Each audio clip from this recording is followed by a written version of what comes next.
સુરત કોર્ટમાં એક યુવકને રજૂ કરાતા તે અચાનક જ ઢળી પડ્યો। પરિવારજનોનો આક્ષેપ છે કે પોલીસ કસ્ટડીમાં તેને મારવામાં આવ્યો હોઈ શકે। પોલીસ કસ્ટડી બાદ કોર્ટમાં રજૂ કરાયેલ નરેશ પરમારનું મૃત્યુ થયું છે। અચાનક જ તે કોર્ટરૂમમાં ઢળી પડ્યો હતો। કોર્ટમાં રજૂ કરતી વખતે જ યુવકની તબિયત કથળી હતી। 4 બાળકોના પિતાએ જીવ ગુમાવ્યો છે, ત્યારે પરિવાર ઉપર મોટી આફત બની રહ્યું છે આ ઘટના। યુવકનું મોત થતાં કતારગામ પોલીસ સામે પરિવાર દ્વારા ગંભીર આક્ષેપો લગાવવામાં આવ્યા છે। ચોરીના ગુનામાં પોલીસે યુવકની અટકાયત કરી હતી અને કોર્ટમાં લાવ્યા, તે દરમિયાન આ ઘટના।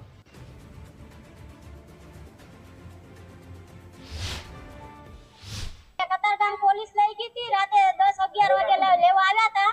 પેલા દારૂના કેસમાં લઈ ગયા, પછી એની માથે ચોરી નાખી દીધી।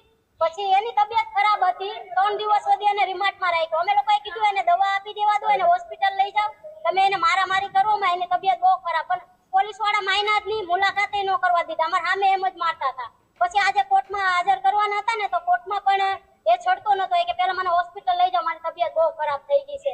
તો બી નો માયના, ત્યાં ડબ્બો આવે ને, ડબ્બાની અંદર બધા 4-5 જણે રોડ ઉપર માર્યો।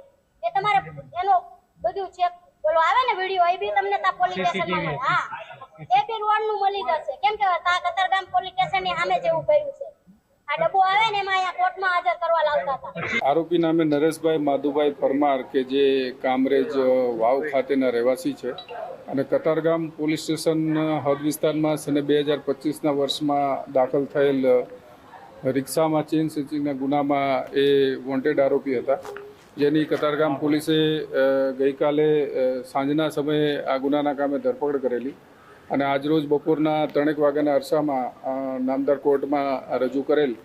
એ દરમિયાન એની તબિયત નાદુરસ્ત થતાં કોર્ટના આદેશથી તેને સારવાર માટે સિવિલ હોસ્પિટલ ખાતે રજૂ કરેલ, જ્યાં ફરજ પરના ડૉક્ટરશ્રીએ તેઓને મરણ જાહેર કરેલ છે।